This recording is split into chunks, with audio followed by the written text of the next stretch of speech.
مذہب ہے۔ اسلام نے جان کی حفاظت کی ہے۔ کسی کو قتل کرنا، کسی کو مار دینا اتنا بڑا گناہ ہے۔ قرآن کہتا ہے من قتل نفسا بغیر نفس او فساد فی الارض فکأنما قتل الناس جميعا۔ اگر کوئی ایک انسان کا قتل کرتا ہے، ایک یہاں پر مسلمان کی بات نہیں ہے، ایک ہندو کا قتل کرتا ہے، ایک عیسائی کا قتل کرتا ہے، ایک یہودی کا قتل کرتا ہے، ایک جین کا قتل کرتا ہے، بغیر کسی وجہ کے، بغیر کسی سبب کے ایک آدمی کا بھی قتل کرتا ہے، میرا اسلام کہتا ہے قتل الناس جميعا، وہ پوری انسانیت کا قاتل ہے۔ ایک آدمی کا قتل میرے بھائیوں پوری انسانیت کا قتل ہے۔ جاؤ آج ان کو یہ بتاؤ جو اسلام کو دہشت گردی کا مذہب کہتے ہیں، جو یہ کہتے ہیں کہ اسلام آتنکواد سے پھیلا ہے، جاؤ انہیں بتاؤ جو کہتے ہیں کہ اسلام کے اندر انسانیت نہیں ہے، جاؤ انہیں بتاؤ جو آج یہ کہتے ہیں کہ مسلمان دہشت گرد ہے۔ اوہ جاہلو، ہمارا مذہب، ہمارا اسلام اور ہمارا قرآن تو یہ کہتا ہے ایک آدمی کا قتل پوری انسانیت کا قتل ہے۔ اور میں آپ کو ایک بات بتانا چاہتا ہوں، آئے مسلمانوں، میں آپ سے ایک بات کہنا چاہتا ہوں، یہ جو آیت میں نے آپ کے سامنے پڑھ لی ہے، اس آیت کو یاد کر لو۔ کبھی بھی کہیں پر ہو، فلائٹ میں سفر کر رہے ہو، ٹرین میں سفر کر رہے ہو، اور کوئی آپ سے یہ کہے کہ اسلام دہشت گردی کا مذہب ہے، یہ آیت پڑھ کر اس کا ترجمہ کر دو، اللہ کی قسم کھا کر کے کہتا ہوں سامنے والا خاموش ہو جائے گا۔ کیا من قتل نفسا بغیر نفس او فساد فی الارض فکأنما قتل الناس جميعا، جو کوئی ایک آدمی کا قتل کرتا ہے، ایک منشے کا قتل کرتا ہے، قتل الناس جميعا، وہ پوری انسانیت کا قاتل ہے، وہ پوری منشتا کا قاتل ہے۔ ومن احیاها فکأنما احیا الناس جميعا، اور جو کسی ایک آدمی کو بچا لیتا ہے، کوئی پانی میں ڈوب رہا ہے، آپ نے اس کو بچا لیا، کسی کا ایکسیڈنٹ ہونے والا ہے، آپ نے بچا لیا، کسی کا ایکسیڈنٹ ہوا ہے، آپ راستے سے گزر رہے ہیں، آپ نے اس کو اپنی کار میں بٹھائے ہاسپٹل لے گئے۔ ایک آدمی کو بچا لینا، قرآن کہتا ہے پوری انسانیت کو بچا لینا، پوری مانوتا کو بچا لینا، پوری منشتا کو بچا لینا ہے۔ یہ اسلام انسانیت کا مذہب ہے۔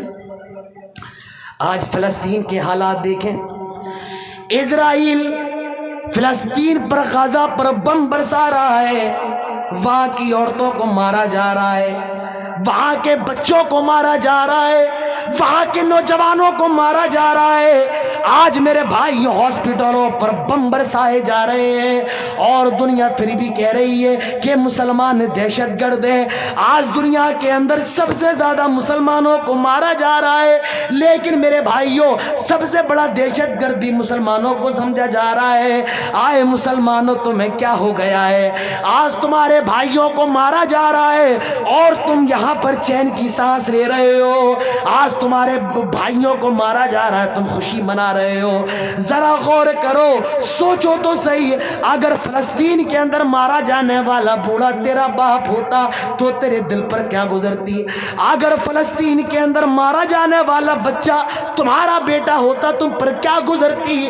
تم تو آج سردیوں میں موٹی موٹی جیکٹ بھی پہن رہے ہو، چادر بھی اوڑھ رہے ہو، اچھے اچھے کپڑے بھی پہن رہے ہو۔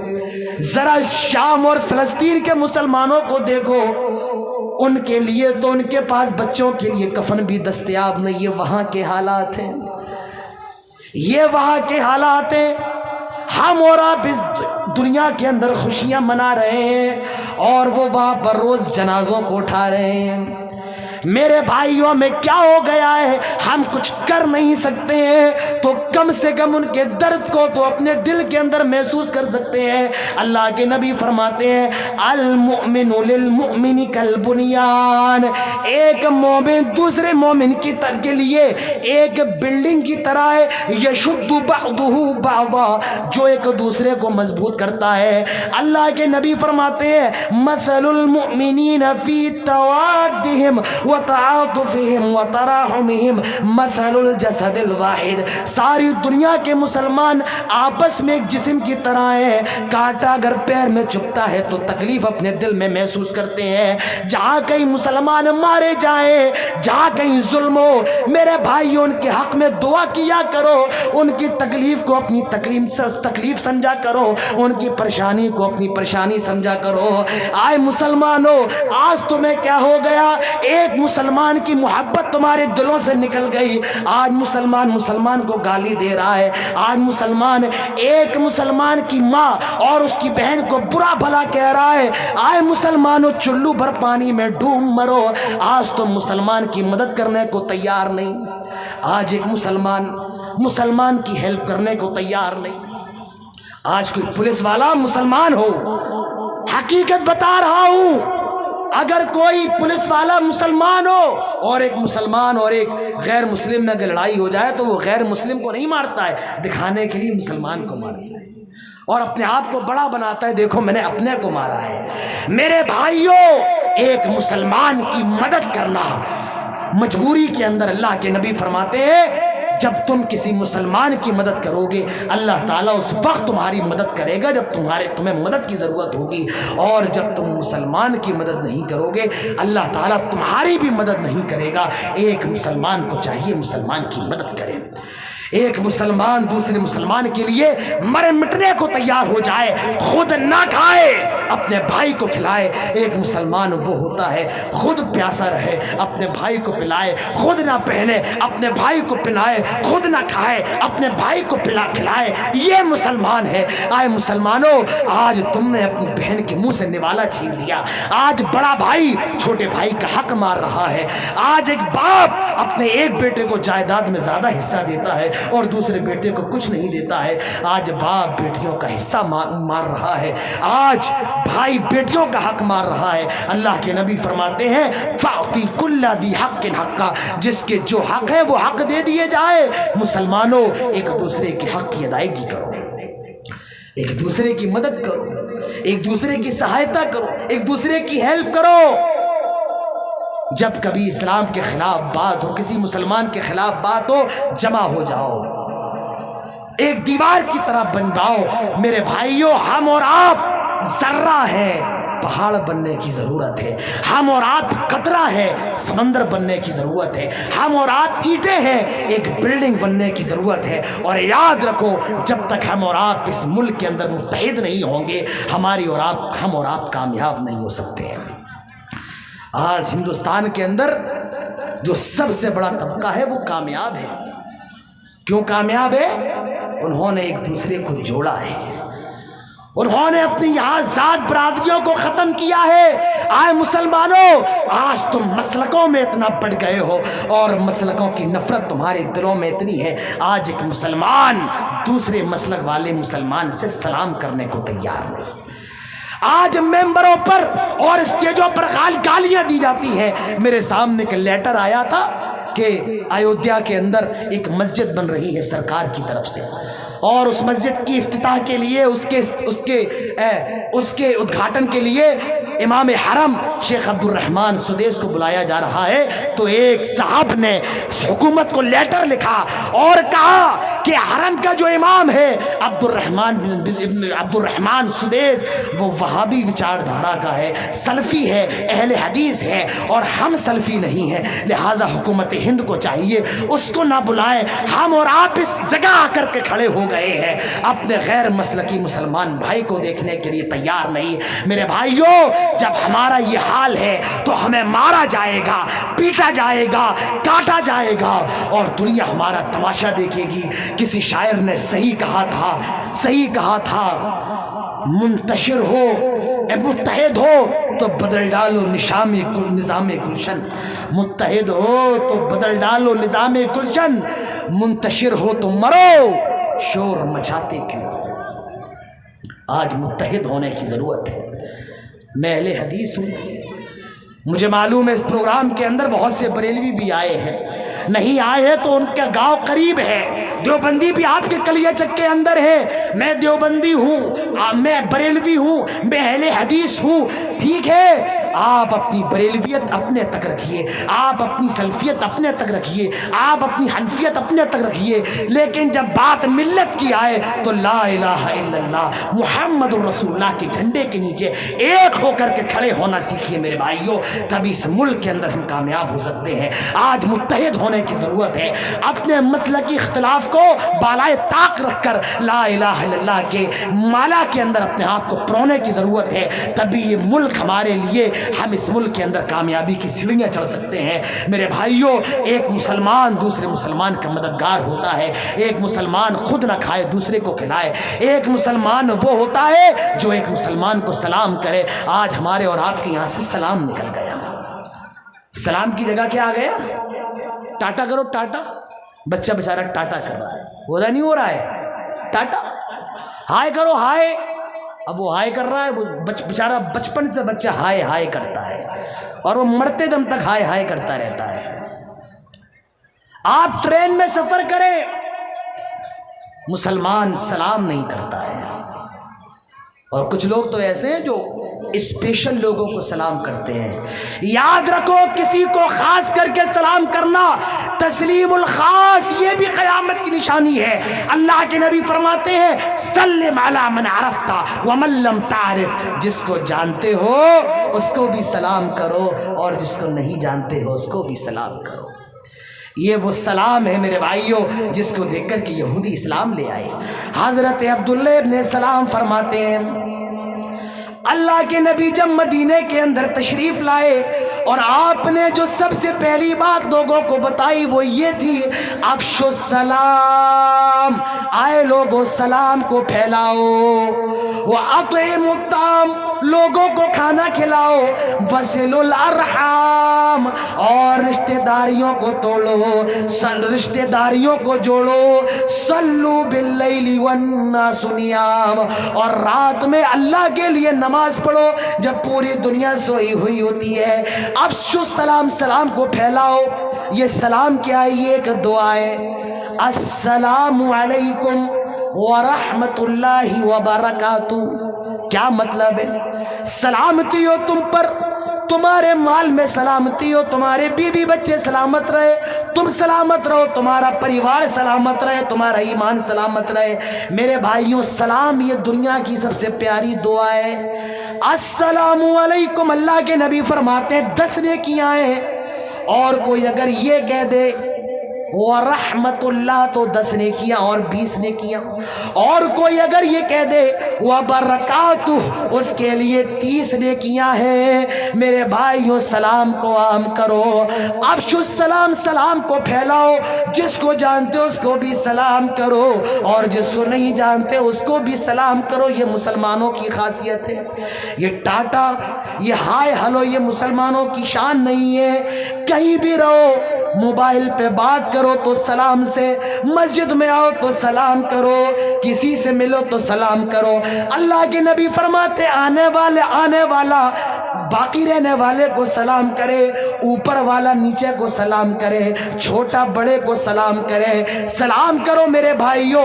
حضرت ابراہیم علیہ السلام کو دیکھیے، هل اتاک حدیث ضیف ابراہیم المکرمین، فرشتے انسانی شکل میں حضرت ابراہیم کے پاس آئے، اذ دخلوا علیہ فقالوا سلاما، اور حضرت ابراہیم علیہ السلام کے دروازے پہ آئے، سب سے پہلے سلام کیا، فقالوا سلاما، قال سلام قوم منکرون، سلام کیا السلام علیکم ورحمۃ اللہ وبرکاتہ، انہوں نے جواب بھی دیا وعلیکم السلام ورحمۃ اللہ وبرکاتہ۔ اور قرآن کہتا ہے قوم منکرون، یہ ایسے لوگ تھے، یہ ایسے لوگ تھے کہ دنیا انہیں کبھی شہر کے اندر دیکھا ہی نہیں گیا، انہیں حضرت ابراہیم جانتے ہی نہیں تھے، پہلی بار آئے ہیں۔ حضرت ابراہیم کو سلام کیا، ابراہیم علیہ السلام نے جواب دیا۔ تو معلوم یہ چلا کہ جہاں بھی جاؤ میرے بھائیوں سلام کرو، افشوا السلام، اور پورا کرو، صحیح سے کرو، السلام علیکم ورحمۃ اللہ وبرکاتہ، السلام علیکم، سلام علیکم، میرے بھائیوں یہ جملے صحیح نہیں ہے، السلام علیکم ورحمۃ اللہ وبرکاتہ۔ اور اگر آپ کو یہ جملے یاد نہ ہو، اپنی مسجد کے مولوی صاحب سے ملیے اور ان سے کہیے مولانا صاحب میں مسلمان ہوں، میں نے جناب محمد رسول اللہ صلی اللہ علیہ وسلم کا کلمہ پڑھا ہے اور میں نبی کی سنت پر عمل کرنا چاہتا ہوں، لہٰذا میرے سلام کو صحیح کروائیں۔ میرے بھائیوں اپنے سلام کو اپنے مسجد کے امام سے صحیح کرو، السلام علیکم ورحمۃ اللہ وبرکاتہ۔ ایک مسلمان وہ ہوتا ہے جب کسی مسلمان سے ملتا ہے تو سلام کرتا ہے۔ میرے بھائیوں مسلمان وہ ہوتا ہے جو کھانا کھلاتا ہے۔ اللہ کے نبی فرماتے ہیں وَأَطْعِمُ الطَّعَامَ، کھانا کھلاؤ۔ کھانا کھلانا، کسی کا پیٹ بھر دینا، یہ بہت زیادہ ثواب کا کام ہے۔ حضرت ابراہیم علیہ السلام کو دیکھیے، فرشتے آئے، حضرت ابراہیم جانتے بھی نہیں ہے، سلام کیا، جواب دیا اور اپنے گھر کے اندر لے کر کے آ گئے، اپنے گھر کے اندر بٹھایا۔ مہمان آ گئے ہیں، فرشتے ہیں، انسانی شکل میں آئے ہیں، گھر کے اندر بٹھایا۔ حضرت ابراہیم علیہ السلام بہت بڑے مہمان نواز تھے۔ قرآن کہتا ہے اذ دخلوا علیہ فقال سلام، قال سلام قوم منکرون، فراغ الی اہلہ فجاء بعجل سمین۔ حضرت ابراہیم علیہ السلام چپکے سے اپنے گھر کے اندر جاتے ہیں، چپکے سے گئے اور ایک بھنا ہوا دمبا، بھنا ہوا بچڑا لے کر کے آئے اور اپنے مہمانوں کے سامنے حضرت ابراہیم علیہ السلام نے پیش کر دیا۔ چپکے سے گئے، بتا کے نہیں گئے کہ بھئی بریانی کھائیں گے آپ کے لیے بریانی لگوائی جائے۔ اب ظاہر سی بات ہے جب کسی آدمی سے آپ پوچھیں گے کہ بھئی بریانی کھاؤ گے، وہ تو شرم کے مارے یہی کہے گا نہیں میں نہیں کھاؤں گا۔ ارے بھئی لسی پلوائیں آپ کو، نہیں، ارے کھانا کھائیں گے، وہ بیچارہ بھوکا ہے، چوہے کود رہے ہیں، اب وہ جھوٹ کہے گا نہیں میں کھانا کھا کے آیا ہوں۔ تو مہمان نوازی کا طریقہ یہ ہے، سن لو کلیا چکے لوگوں، تم نے تقریریں تو بہت سنی ہے، مہمان نوازی کا طریقہ سنو۔ مہمان نوازی کا طریقہ یہ ہے کہ جب کسی کو کچھ کھلاؤ تو یہ نہ پوچھو آپ یہ کھائیں گے یا نہیں، جو اللہ نے آپ کو دیا ہے اپنے مہمان کے سامنے لا کر کے پیش کر دو، یہ مہمان نوازی ہے۔ اور یہ نہیں کہ شام کی سبزی بچی ہے، اوہ یہ صحیح ٹائم پہ آ گئی، شام کی سبزی بچی ہے ان سے نپٹا دو، ایسا نہیں۔ اچھا ہو، جو اچھا آپ کے گھر میں بنا ہوا ہے وہ اپنے مہمان کے لیے لے کر کے آئے۔ مہمان نوازی کرنا بہت بڑا کام ہے۔ مہمان نوازی ہمارے نبی کی صفت ہے۔ اللہ کے نبی جب حضرت خدیجہ کے پاس آئے اور کہنے لگے زملونی، آئے خدیجہ مجھے چادر اڑاؤ، خشیت علی نفسی، مجھے اپنی جان جانے کا خطرہ ہے۔ اس وقت حضرت خدیجہ نے کہا تھا انک لتصل الرحم، آئے میرے شوہر آپ تو رشتہ داریوں کو جوڑتے ہیں، وتکسب المعدوم، آپ تو ننگوں کو کپڑا پہناتے ہیں، وتحمل الکلہ، آپ تو کمزوروں کا وزن اٹھاتے ہیں، وتقر الضیف، آپ تو مہمانوں کی مہمان نوازی کرتے ہیں۔ میرا اللہ تعالیٰ آپ کو ضائع نہیں کرے گا، آپ کو برباد نہیں کرے گا۔ میرے بھائیوں مہمان نوازی کرنا، کسی کو کھانا کھلانا، کسی کی مہمان نوازی کرنا، یہ اتنا بڑا ثواب کا کام ہے۔ اللہ کے نبی فرماتے ہیں من کان یؤمن باللہ والیوم الآخر فلیکرم ضیفا، جو آدمی اللہ تعالیٰ پر ایمان رکھتا ہے اور قیامت کے دن پر ایمان رکھتا ہے اس کو چاہیے کہ مہمانوں کی مہمان نوازی کرے۔ اللہ نے مہمان نوازی کو ایمان کے ساتھ جوڑ دیا ہے، یعنی جو جتنا بڑا مہمان نواز ہوگا اس کا ایمان اللہ تعالیٰ پر اتنا زیادہ ہی بڑا ہوگا۔ آئیے میں آپ کے سامنے ایک واقعہ سناتا ہوں، انشاءاللہ اس کے بعد پھر اپنی تقریر کو ختم کرتا ہوں۔ ایک واقعہ سن لیں، حدیث کے اندر آتا ہے جاء رجل الى رسول اللہ صلی اللہ علیہ وسلم، ایک آدمی اللہ کے نبی جناب محمد رسول اللہ صلی اللہ علیہ وسلم کے پاس آیا اور کہنے لگا فقال انی مجہود، آئے اللہ کے نبی میں بھوکا ہوں، مجھے بھوک لگ رہی ہے، مجھے کھانا کھلائیں۔ میرے بھائیوں بس 10 منٹ کے اندر انشاءاللہ میں اپنی بات ختم کر رہا ہوں. آپ اتنی دیر سے بیٹھے ہوئے ہیں، 10 منٹ کے لیے اور بیٹھ جائیں. مجھے معلوم ہے میرا ٹائم 10:30 کا تھا، 11:30 تک تقریر ختم ہو جانا چاہیے، لیکن وہ ٹائم بڑھ گیا، چندہ وہ بھی ہونا ضروری ہے. اور سردی بھی ہے مجھے معلوم ہے، کیونکہ مجھے بھی سردی لگ رہی ہے، آپ کو بھی سردی لگ رہی ہوگی. انشاءاللہ 10 منٹ کے اندر میں اپنی بات ختم کرتا ہوں. ابھی تک آپ نے میرا ساتھ دیا ہے، 10 منٹ تک میرا اور ساتھ دیں گے یا نہیں دیں گے؟ دیں گے یا نہیں دیں گے؟ ابھی مجھ سے کسی نے کہا تھا تقریر سے پہلے کہ آپ ہمارے لیے انجن ہیں، آپ چلیں گے تو ہم چلیں گے. نہیں، آپ بھی انجن ہیں، آپ کوئلہ ہیں، آپ چلیں گے تب ہم بھی چلیں گے. آپ کیا ہیں؟ ہمارے لیے کوئلہ ہیں، تو آپ کوئلہ دیتے رہیے تو ہمارا انجن بھی انشاءاللہ چلتا رہے گا. جاء رجل الی رسول اللہ صلی اللہ علیہ وسلم، ایک آدمی اللہ کے نبی کے پاس آیا. فقال انی مجہود، اور کہنے لگا آئے اللہ کے نبی میں بھوکا ہوں، مجھے کھانا کھلائیں. اللہ کے نبی ایک صحابی سے حضرت ابو ہریرہ سے کہتے ہیں جاؤ میرے گھر میں جاؤ اور کہنا کہ مجھے جناب محمد رسول اللہ صلی اللہ علیہ وسلم نے بھیجا ہے، اور گھر میں جو بھی کھانے کے لیے ہو وہ دے دیا جائے. صحابی ایک بیوی کے گھر میں گئے، اس وقت اللہ کے نبی کی 9 بیویاں زندہ تھیں. دروازے پہ دستک دی، اندر سے آواز آئی کون آیا ہے؟ کون آیا ہے؟ جواب دیا مجھے جناب محمد رسول اللہ صلی اللہ علیہ وسلم نے بھیجا ہے، اور یہ پیغام دے کر کے بھیجا ہے گھر میں اگر کچھ کھانا ہو تو دے دو. اندر سے آواز آئی ما عندی الا ما، میرے گھر میں تو صرف پانی ہے اور پانی کے سوا کچھ بھی نہیں ہے. اوہ لوگوں، یہ جناب محمد رسول اللہ صلی اللہ علیہ وسلم کے گھر کا حال ہے. او اچھے اچھے کھانے کھانے والوں، او بریانی کی ڈیگوں پر آئے بریانی کھانے والوں، گوشت کھانے والوں، اللہ تعالیٰ کی بہت بڑی نعمت ہے کہ وہ ہمیں اور آپ کو اچھا کھلا رہا ہے. ہمارے نبی کے گھر کا حال تو یہ ہے کہ گھر میں پانی ہے، کئی دن گزر جاتے ہیں لیکن گھر میں امام کائنات کے چولہا نہیں جلتا ہے. صحابی کہتے ہیں کچھ گھر میں کھانے کو تو دے دو. اندر سے آواز آتی ہے ما عندی الا ما، میرے گھر میں صرف پانی ہے اور پانی کے سوا کچھ بھی نہیں ہے. وہ صحابی دوسرے گھر میں جاتے ہیں، دستک دیتے ہیں، اندر سے آواز آتی ہے کون آیا ہے؟ یہ کہتے ہیں مجھے جناب محمد رسول اللہ صلی اللہ علیہ وسلم نے بھیجا ہے، گھر میں جو بھی کھانے کے لیے ہو دے دو.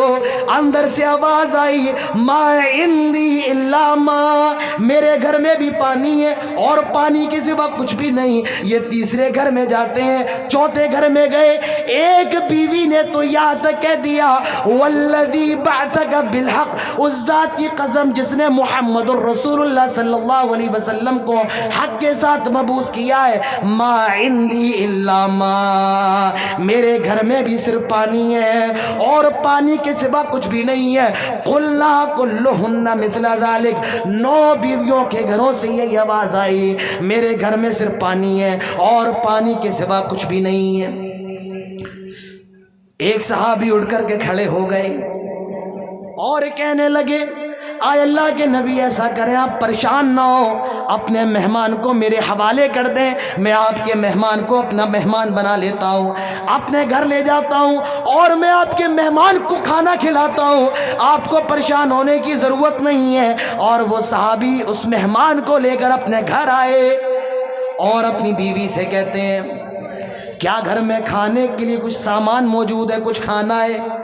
بیوی جواب دیتی ہے آئے میرے شوہر یا قوتس بیانی، صرف اتنا کھانا ہے کہ ہمارے 2 چھوٹے چھوٹے بچے کھا سکتے ہیں، اتنا بھی نہیں ہے، اس کھانے میں سے ہم کھا لیں. آئے میرے شوہر بس اتنا کھانا ہے کہ ہمارے 2 معصوم بچے کھا سکتے ہیں.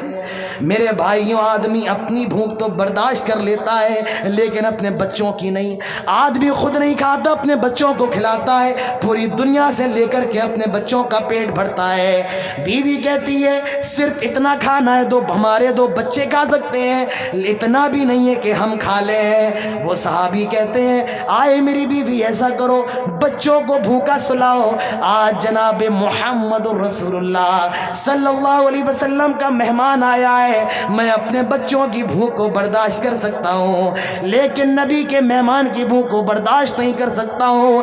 آئے میری بیوی جاؤ بچوں کو بھوکا سلاؤ، پہلا پھسلا کر کے سناؤ، لوری سنا دو، بچوں کو سلا دو اور مہمانوں کے سامنے کھانا پیش کرو۔ اوہ کیا عورتیں تھیں وہ، کیا صحابیات تھیں۔ ہمارے اور آپ کے وقت کی ہوتی کیا کہتی، گلا دبا دو بچوں کا، زہر ہی دے دو، تم ہی تو امبانی کی اولاد تھے جو پوری محفل میں تھے، لے کر کے آ گئے، تم ہی تو حاتم طائی کے بیٹے تھے، مار دو بچوں کو۔ ہمارے اور آپ کی عورتیں، ہمارے اور آپ کے گھروں کی عورتیں تو یہی کہتی ہیں، اس سب کے گھروں کا یہی حال ہے۔ وہ صحابیات کیسی تھیں، اس صحابیات کا کلیجہ کتنا بڑا ہوگا، اس نے اپنے بچوں کو بھوکا سلا دیا۔ مہمان نے کھانا کھانے سے پہلے ایک شرط رکھی، بڑی عجیب شرط رکھ دی، اور وہ شرط یہ رکھی ایسا کرو کہ آپ کو بھی میرے ساتھ کھانا کھانا ہوگا، میں آپ کے بغیر کھانا نہیں کھاؤں گا۔